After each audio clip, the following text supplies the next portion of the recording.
To story line. Telugu ప్రజల నిశ్శబ్దం నుంచి ఒక మండే అగ్నికణం జ్వాలలా పైకి ఎగిసింది.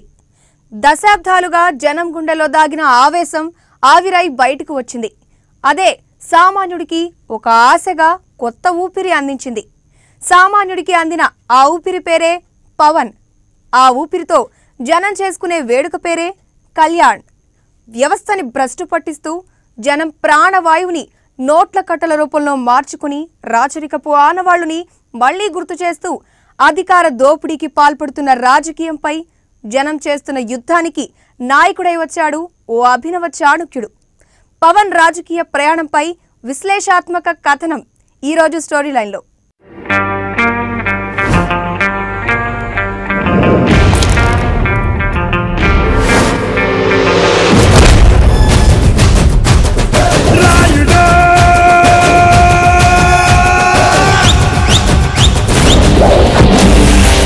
ఎంతమంది ఉన్నారన్నది ముఖ్యం కాదు, ఎవడున్నాడన్నది ముఖ్యం. పవన్ ఆ పేరు అభిమానులకి ఓ ఆనందం. పవన్ ఆ శబ్దం అభిమానులకి ఓ ఉత్తేజం. థియేటర్లో తెరపై ఆయన పేరు కనిపిస్తే చాలు ఈలలు వేసి కేకలు పెట్టే అభిమానం ఆయన సొంతం. ఆ అభిమానం కేవలం ఆయన నటనకు వచ్చింది కాదు, వారసత్వంగా తెచ్చుకున్నది అంతకంటే కాదు. దాని వెనుక అతని ఆలోచన ఉంది, అతని తెగువ ఉంది, అన్నిటికంటే మించి ఆయన నమ్మిన సిద్ధాంతం ఉంది. అదే పవనిజం అయింది. సరాసరి సరాసరి మాటలింక చూడు, జనాలనే జనాలనే స్వాగతించినాడు. ఉగాదులే ఉగాదులే మనకు తెచ్చినాడు. యుగాలుగా యుగాలుగా దేవుడన్న తోడు. జనసేనకు నాయకుడు, జనగుండెల్లో సేవకుడు, యువకుల్లో యువనాడితడు ఉదయించినాడు. పవనం లాగా వస్తాడు, ప్రాణాన్నే అందిస్తాడు. తన పేరే ఒక వేడుకలాగా వినిపించేస్తాడు. ఒకటే మాట తనది, ఒకటే బాణం తనది, ఒకటే తీరు తనది, ఎదురంది లేదంది. ఒకటే ఆశ తనది, ఒకటే శ్వాస తనది, ఒకటే ధ్యేయం తనది. మార్పంది నీలో ఉంది.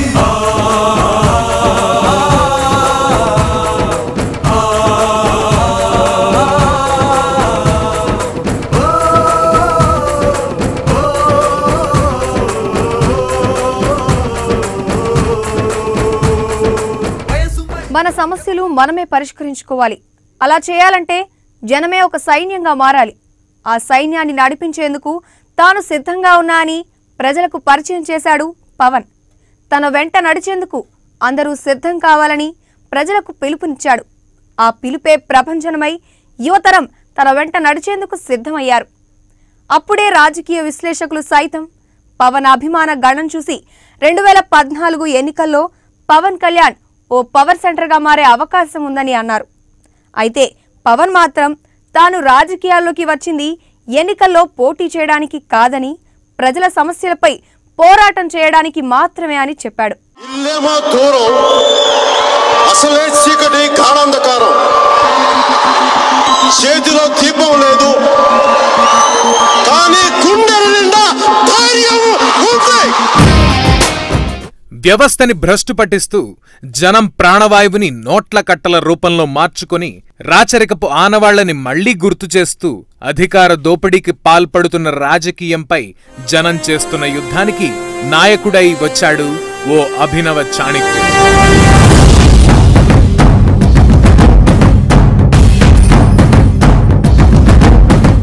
పవన్ రాజకీయంపై విశ్లేషణాత్మక కథనం ఈరోజు స్టోరీ లైన్లో. దేశం కాలం అన్నింటికీ అతీతంగా ఉండే భాష భయం, అది మాకే కాదు మీకు ఉంటుంది. కొడితే అరుస్తాం, బోట్లతో తొక్కితే భరిస్తాం, బానెట్లతో పొడిస్తే నరికి నడి రోడ్డు మీద పడేస్తాం. నీకు నీ పై వాళ్ళకి వాళ్ళ పై వాళ్ళకు కూడా చెప్తున్నాం, గీత దాటొద్దు, చెరిపేస్తాం. హక్కుల్ని కాల రాయొద్దు, తొక్కేస్తాం. దిక్కు ఎరుపెక్కి మార్పు కొరకు తల ఎత్తి ప్రశ్నించే హక్కే ఈ జనసేన. కళ్ళు తెరిచి ఎలుగెత్తి గుళ్ళు కడగ యువ శక్తి నిలదీసే హక్కే ఈ జనసేన. అప్పటి కాంగ్రెస్ ప్రభుత్వం రాష్ట్రాన్ని ముక్కలు చేసింది. ప్రజల సమస్యలు వినకుండా, పంపకాలు సరైన విధంగా లేకుండా అప్పటి కాంగ్రెస్ ప్రభుత్వం చేసిన ఈ విపరీత చర్య వలన పవన్ గుండె ఆవేశంతో మండిపోయింది. ఆ ఆవేశమే పవన్ ని ప్రజలకు దగ్గర చేసింది. అందుకే ప్రజా సమస్యలపై పాలకులను ప్రశ్నించడమే లక్ష్యంగా జనం మధ్యకు వచ్చిన పవన్ దానికోసం రాజకీయ వేదిక ఏర్పాటు చేసుకున్నాడు. అదే జనసేన.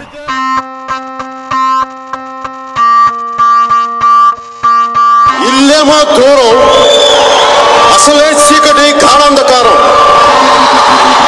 చేతిలో దీపం లేదు కానీ గుండెల నిండా ధైర్యం ఉంది. మన సమస్యలు మనమే పరిష్కరించుకోవాలి. అలా చేయాలంటే జనమే ఒక సైన్యంగా మారాలి. ఆ సైన్యాన్ని నడిపించేందుకు తను సిద్ధంగా ఉన్నా అని ప్రజలకు పరిచయం చేశాడు పవన్. తన వెంట నడిచేందుకు అందరూ సిద్ధం కావాలని ప్రజలకు పిలుపునిచ్చాడు. నిన్నే నిన్నే నిన్నే నిన్నే వింటున్నావా? నిన్నే వింటున్నావా? అసలు నీకేం డ్యామేజ్ జరుగుతుందో తెలుసా? ప్రాబ్లం సాల్వ్ చేసుకోవారా? ప్రాబ్లం సాల్వ్ చేసుకోవా? ఆడికి దోలకి కుర్చీ ఎక్కితే నీకు దోలు తిరిగిపోతుంది. అది నీకు ఓకేనా? నువ్వు యూత్వరా? నువ్వు యూత్వా? నువ్వు యూత్వా? నువ్వు యూత్వా? ఎముకలు కుళ్ళిన వయసులు మళ్ళిన సోమరులారా చావండని శ్రీశ్రీ తిట్టింది నిన్నే. వయసు మళ్ళిన ఎముకలు కుళ్ళిన సోమరులారా చావండి, నెత్తురు మండే శక్తులు తిండే సైనికులారా రారండి. కదమే తొక్కుతూ అరుణం దుఃఖనై తనలో దాగిన ఒక విప్లవాత్మకం రావాలి. ఉడికే నెత్తురే ఎగసే సంద్రమై లోలో పొంగిన తన ఆశయాలకై సాగాలి. మరో ప్రపంచం మరో ప్రపంచం మరో ప్రపంచం పిలిచింది. పదండి ముందుకు పదండి తోసుకు పోదాం పోదాం పై పైకి. మరో ప్రపంచం మరో ప్రపంచం మరో ప్రపంచం పిలిచింది. పదండి ముందుకు పదండి తోసుకు పోదాం పోదాం పై పైకి.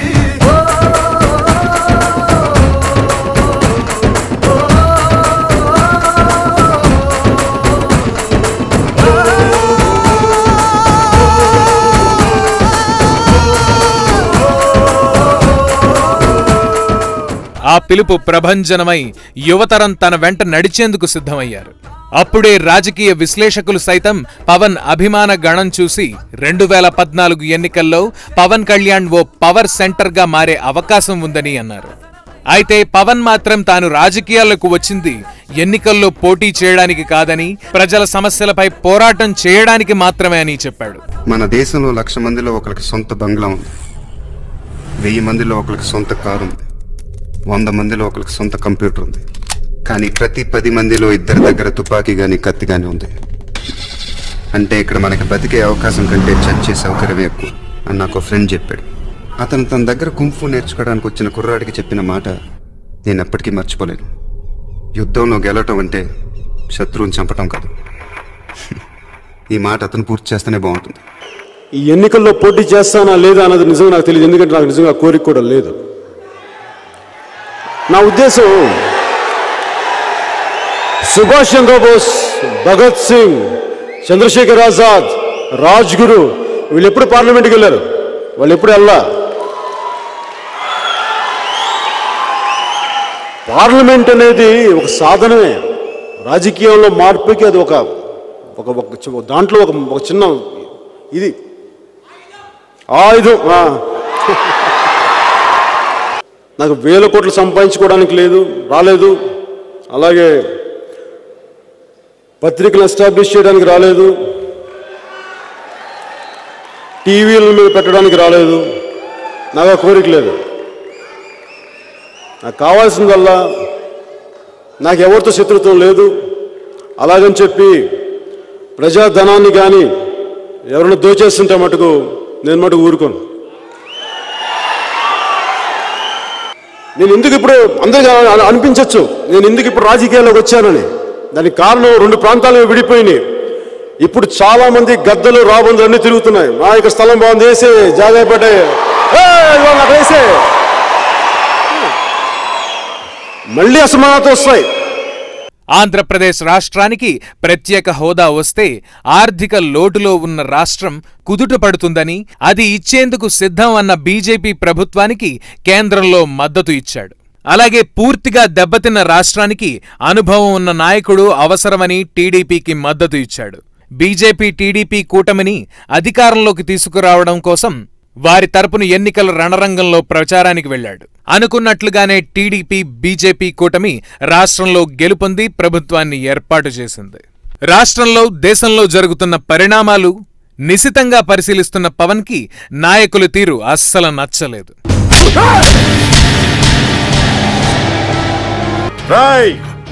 నువ్వు సీఎం గా చేస్తుండొచ్చు, ప్రెసిడెంట్ కలిసి ఉండొచ్చు, పిఎం ని కలిసి ఉండొచ్చు, కానీ నాలాంటి తిక్క నా కొడుకుని బట్టి కలిసి ఉండవు. నాకు తిక్క లేస్తే సీఎం అయినా ఒకటే, సీఎం అయినా ఒకటే. దాంతో చాలాసార్లు సోషల్ మీడియా ద్వారా కేంద్రం రాష్ట్ర ప్రభుత్వాలకు ఎన్నికల్లో ఇచ్చిన హామీలను గుర్తు చేశాడు.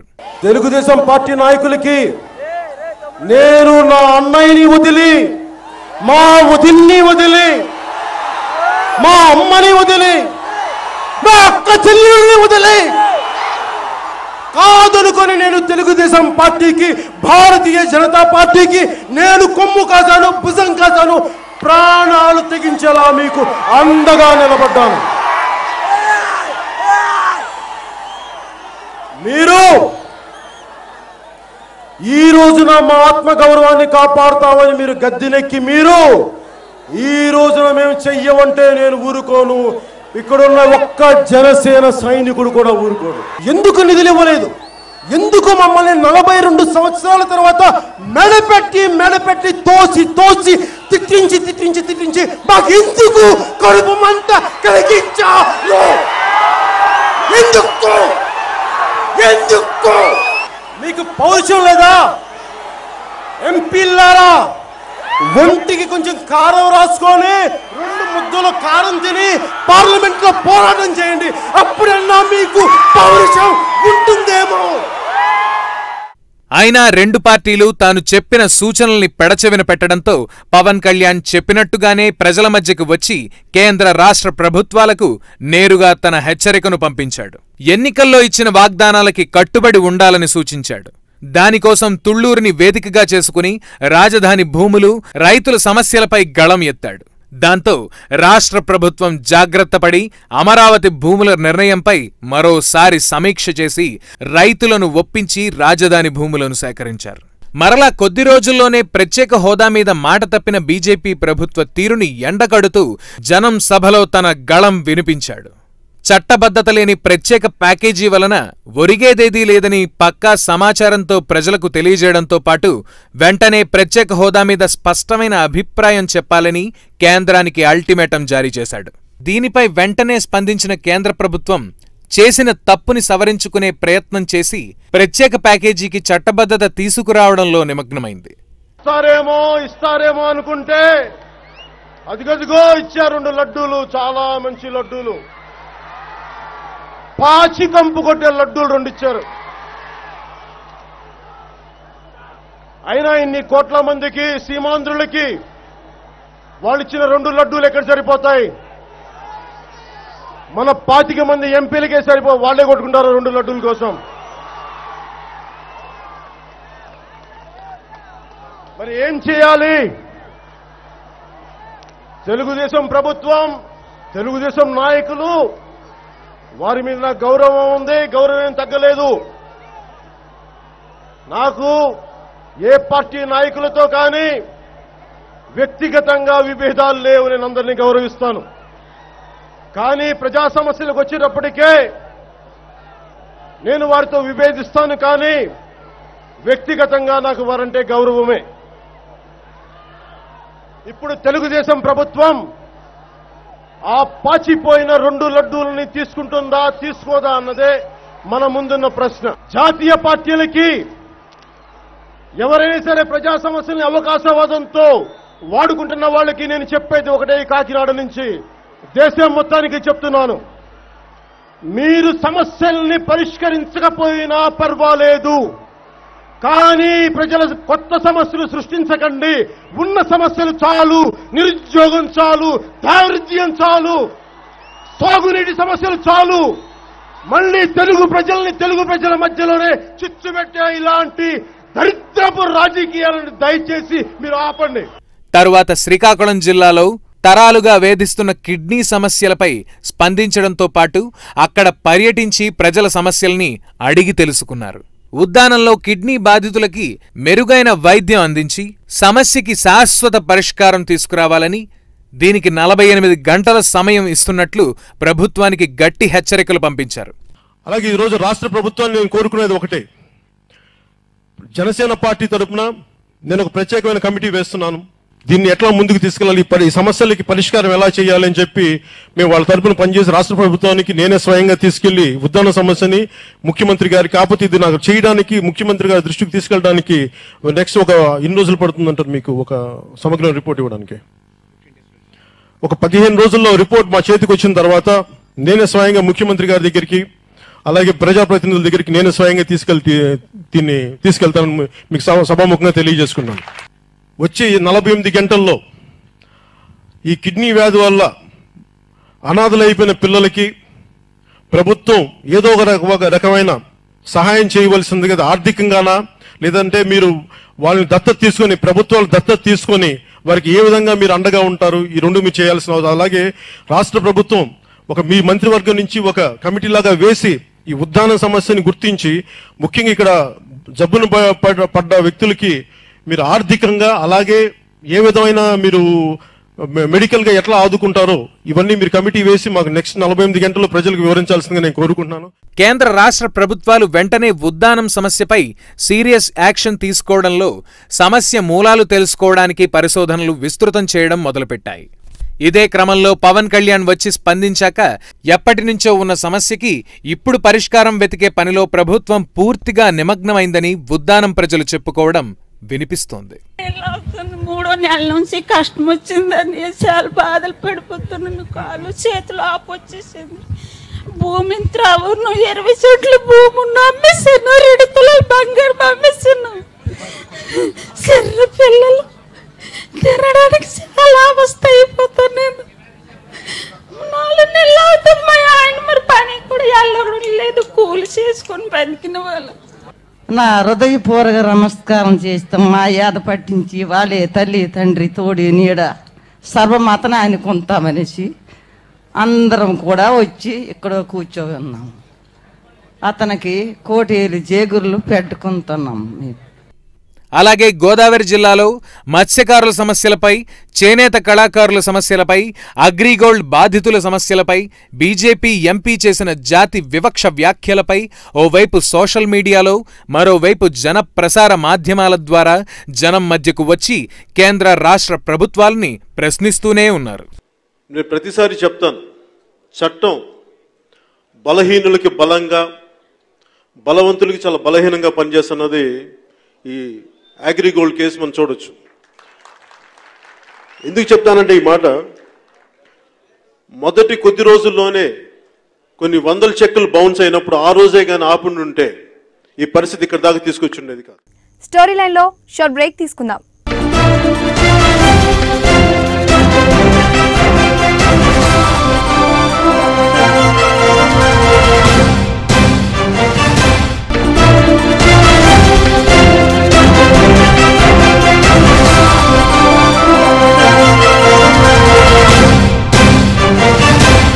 Welcome back to story line. ఎన్నికల్లో మద్దతు ఇచ్చినంత మాత్రాన వారు ఏం చేసినా ఉపేక్షిస్తారు అనుకోవడం ఖచ్చితంగా పొరపాటవుతుందని, ఎన్నికల్లో ప్రజలకు చెప్పిన మాట ప్రకారం వారి తప్పులు ఎత్తి చూపిస్తూ, ఎప్పటికప్పుడు నిలదీస్తూ, అవసరమైతే ఘాటుగా విమర్శలు చేస్తూ తన పంథా ఏమిటో పవన్ చెప్పకనే చెప్తున్నాడని ఆయన అభిమానులు అంటున్నారు. పవన్ కళ్యాణ్ గారంటే ఎందుకు ఇష్టమని కాదండి, ప్రపంచంలో పవన్ కళ్యాణ్ గురించి తెలిసిన ఏ వ్యక్తి అయినా పవన్ కళ్యాణ్ ఇష్టపడకుండా ఉండరు. ఆయన అంటే మాకు ఇష్టం అండి. ఆయన మాకు దేవుడు. ఆయన మాకు ఇంకా మా కోసం, ఆయన వీళ్ళ కోసం వాళ్ళ కోసం కాకుండా ప్రజలందరి కోసం, ప్రతి మనిషి కోసం ఆయన ఒక విశిష్టమైన వ్యక్తి. ఎందుకు విశిష్టమైన వ్యక్తి అంటే ఆయన ఉన్న ఆలోచనలు, ఆయన ఉన్న భావాలు, ప్రజల మీద, సమాజం మీద ఆయనకున్న అవగాహన ఒక విలక్షణమైనది. మంచి వజ్రం లాంటి ఆయన.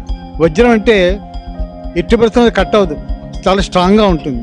అలాగే పవన్ కళ్యాణ్ గారు కూడాను చాలా స్ట్రాంగ్ పర్సన్, డెడికేటెడ్ పర్సన్. స్వార్థం లేదండి, దేశం కోసం ప్రజల కోసం ఆయన, లేకపోతే ఆయన ఇంతలా కష్టపడక్కర్లేదు, ఇంతలా రావక్కర్లేదు. ఒక గట్టి నమ్మకం వల్లనే ప్రజలు, యువత, లేదంటే ఇప్పుడు కొంతమంది రాజకీయ నాయకులు కూడా ఆయన సపోర్ట్ చేయడానికి కూడా కారణం ఇదేనండి. సినిమాలు పోలంత ఆదాయం ఓ సినిమాలు యాక్ట్ చేస్తే 15 కోట్లు 20 కోట్లు వస్తుంది. ఇలా ప్రజల గురించి వచ్చేనా ఇలా చేస్తున్నారంటే ఆయనకి ఎంత ఫైనాన్షియల్ లాస్ ఆలోచించండి. కానీ అవన్నీ వదిలిపెట్టి ప్రజల గురించి, ప్రజల సేవ గురించి చేస్తున్నారు. పవన్ గురించి తెలిసిన వాళ్ళు, ఆయన్ని బాగా పరిశీలించిన రాజకీయ విశ్లేషకులు ఆయన గురించి ఒకే మాట చెప్తున్నారు. పవన్ తత్వం కయ్యము కాదు, వియ్యము కాదు. ఆయనకు కావాల్సింది ప్రజా సమస్యల పరిష్కారం. అది ఎలా జరిగినా పర్వాలేదు, కష్టం అంటూ ఇంటి గుమ్మంలోకి వచ్చిన వారి సమస్యని ప్రభుత్వ దృష్టికి తీసుకువెళ్లడం అతని నైజం. దానికోసం అతను ఎంచుకునే మార్గాలు వేరుగా ఉండవచ్చు, కానీ పరిష్కారం మాత్రం ఉంటుంది. ఆకాశం నీ చుట్టం అందరికీ నువ్వు మార్గం, ఆలోచన నీ సైన్యం ఎందరికో నువ్వు ఆదర్శం, సంకల్పం నీ ధైర్యం చేస్తావు సావాసం, నీ మాటే శాసనమై కార్మిక కర్షక నీ రాజ్యం, ప్రశ్నే లక్ష్యమై భవితే రక్షణై ప్రజల పక్షమై సమ సమాజమై రావాలి అదిగో విప్లవం, అతడే మన బలం, మనకై పుట్టిన జగు వీరగా రావాలి. మరో ప్రపంచం మరో ప్రపంచం మరో ప్రపంచం పిలిచింది, పదండి ముందుకు పదండి దోసుకు పోదాం పోదాం పై పైకి. మరో ప్రపంచం మరో ప్రపంచం మరో ప్రపంచం పిలిచింది, పదండి ముందుకు పదండి దోసుకు పోదాం పోదాం పై పైకి. పవన్ తన విధానంలో ముందుగా సమస్యని ప్రభుత్వం దృష్టికి తీసుకువెళ్లడం, దానిని పరిష్కరించుకునేందుకు కొంత సమయం ఇవ్వడం, పట్టించుకోకుంటే జనం మధ్యకు వచ్చి పేరున నిలదీయడం, సమస్యలపై గట్టిగా ప్రశ్నించడం చేస్తాడు. ప్రజాధనాన్ని కానీ ఎవరైనా దోచేస్తుంటే మటుకు నేను మటుకు ఊరుకోను.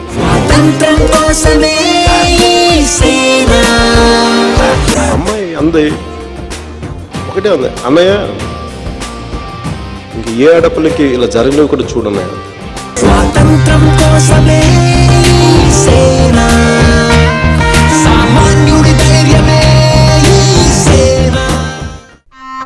అతను జనం మధ్యకు వచ్చి సమస్యపై గళం విప్పితే ఏ స్థాయిలో ఉంటుందో నాయకులకు బాగా తెలుసు. జనం గురించి ఆలోచించే నైజం, సమస్యని సామరస్యంగా పరిష్కరించే విధానం, ముక్కుసూటిగా మాట్లాడే నైజం రాజకీయ నాయకులలో అతి కొద్ది మందికి మాత్రమే ఉంటుందని విశ్లేషకులు అంటున్నమాట. అధికార పార్టీలో ఉన్నవారు పవన్ కి రాజకీయ పరిజ్ఞానం లేదని అంటారు. ప్రతిపక్షంలో ఉన్నవారు పవన్ అమ్ముడుపోయి బీజేపీ తరపున ఒకసారి, టీడీపీ తరపున ఒకసారి స్టాండ్ తీసుకుని జనం ఆలోచనల్ని మరల్చేందుకు సభలు పెట్టి ప్రసంగాలు చేస్తుంటారని విమర్శిస్తూ ఉన్నారు. ఓట్లు అడిగేటప్పుడేమో మాకు అర్థమయ్యే భాషలో మాట్లాడతారు, ఏదన్నా మళ్ళీ ఇవ్వాల్సి వచ్చినప్పుడు మాకు అర్థం కాని భాషలో చెప్తారండి. ఒకటే చెప్పండి, మేము ఇస్తాం ఇవ్వం, మీరు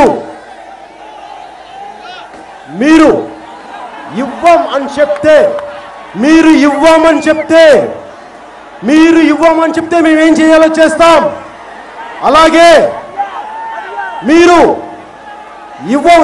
ఇవ్వమంటే అప్పుడు నేను మాట్లాడాల్సింది మాట్లాడతాం. అంతేకాని మీరు ఇలా కన్వీనియంట్గా మాట్లాడుకొని తప్పించుకుంటే మేము కాళ్ళు చేతులు ముడుచుకుని కూర్చోలేదు, మేము కూడా ఏం చేయాలో మీకు చూపిస్తాం. దీనిపై రాజకీయ విశ్లేషకుల అభిప్రాయం మరోలా ఉంది.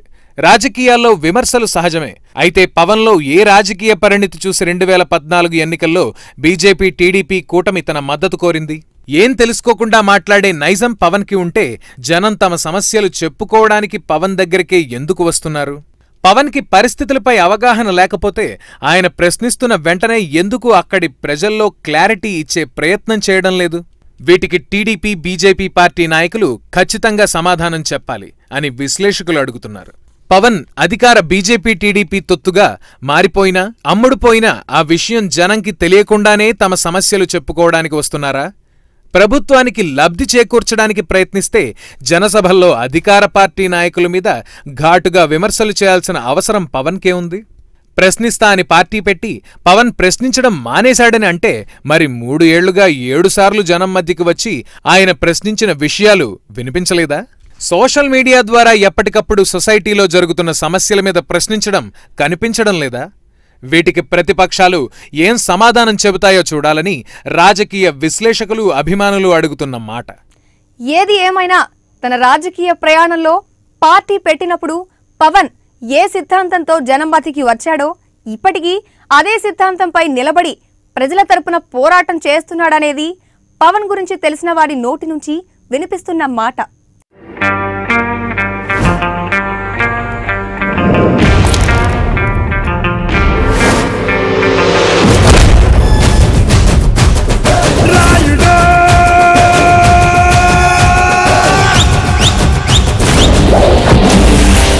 ఎంతమంది ఉన్నారన్నది ముఖ్యం కాదు, ఎవడున్నాడన్నది ముఖ్యం. పవన్ కు సినిమా పరంగా ఎంతమంది అభిమానులైనా ఉండొచ్చు, వాళ్ళంతా పవన్ ఆలోచన విధానాలంటే ఇష్టంతో ఆయన వెనక నడవచ్చు. ఎంతమంది ఉన్నారన్నది ముఖ్యం కాదు, ఎవడున్నాడన్నది ముఖ్యం. కానీ రాజకీయంలో క్రియాశీలకంగా ఉండాలంటే కేవలం ఆవేశం, కోపం ఉంటే సరిపోదు. అప్పుడన్నా మీకు పౌరుషం ఉంటుందేమో. దానికి మించి పక్కా కార్యాచరణ ఉండాలి. రాజకీయం వేరు, కార్పొరేట్ సిస్టమ్ వేరు.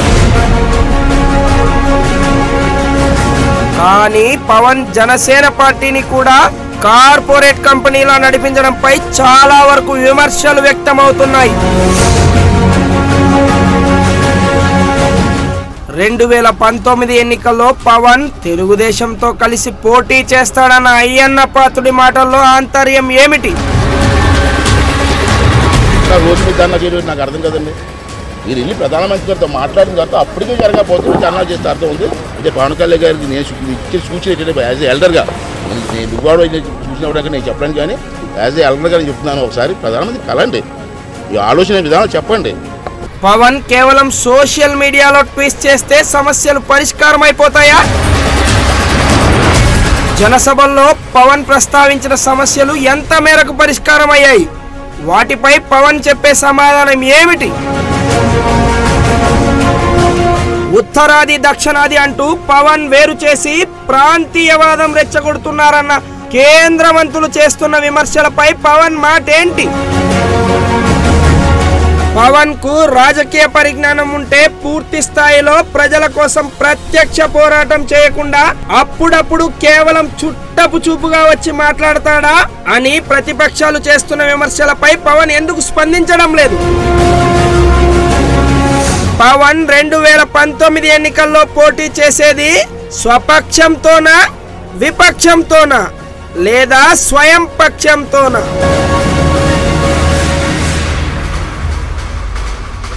ఇది ఈరోజు స్టోరీ లైన్. మరో సరికొత్త కథనంతో మళ్ళీ రేపటి స్టోరీ లైన్లో కలుద్దాం. అంతవరకు స్టే ట్యూన్డ్.